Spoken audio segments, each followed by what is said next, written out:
கர்நாடகால கிட்டத்தட்ட ஒரு 164 பேர் மீது அவர் வன்முறையை பிரயோகித்திருக்கிறார் என்று ஒரு பிஜேபி எம்எல்ஏ மேல மாஸ் குற்றச்சாட்டு வருகிறது.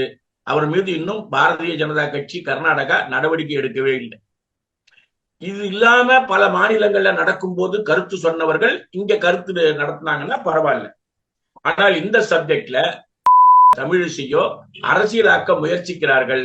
ஆனால் அண்ணா பல்கலைக்கழகத்தினுடைய நிலை என்னன்னா, யாருமற்ற அனாதையாக ஒரு பல்கலைக்கழகத்தை மாற்றியது யார்?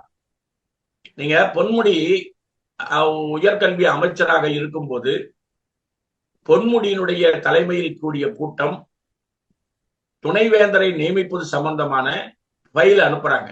32 மாதம் வரைக்கும் ஒரு ஃபைல நீங்க பார்க்காம இருந்தீங்கன்னா, பார்க்காத கவர்னரை வேலையை விட்டு வெளியே அனுப்பணுமா வேண்டாம்? கோவிசெழியன் பொறுப்பேற்கிறார், ஃபைல் மூவ் ஆகுது, புதிய திருத்தத்தை கொண்டு வருகிறார். என்ன? யூஜிசியினுடைய அடிப்படையில் மாநில அரசோ கல்வித்துறையோ ஒரு ஏற்பாடு செய்து 3 பேர் கொண்ட குழு ப்ரொபோசல் அனுப்புனா ஏற்றுக்கொள்ள வேண்டும், நிராகரிக்க வேண்டும். நிராகரிக்கிறதுக்கு காரணம் சொல்லணும், அவ்வளவுதான்.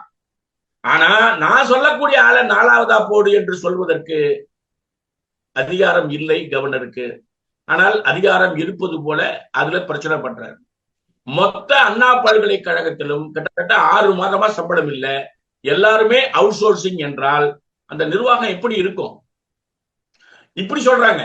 பெண்ணோட ஆண் பேசுவதை தடுக்க வேண்டும். நம்ம நோக்கம் அதெல்லாம் கிடையாது. கல்வி வளாகத்தில் எல்லா ஏற்பாடுகளையும் சரியாக செய்யும் போது தவறு நடந்திருந்தால் தவற்றுக்கான தண்டனை கொடுக்கப்படும் என்று உறுதி அளித்த பிறகு அது அரசியலாக கூடாது.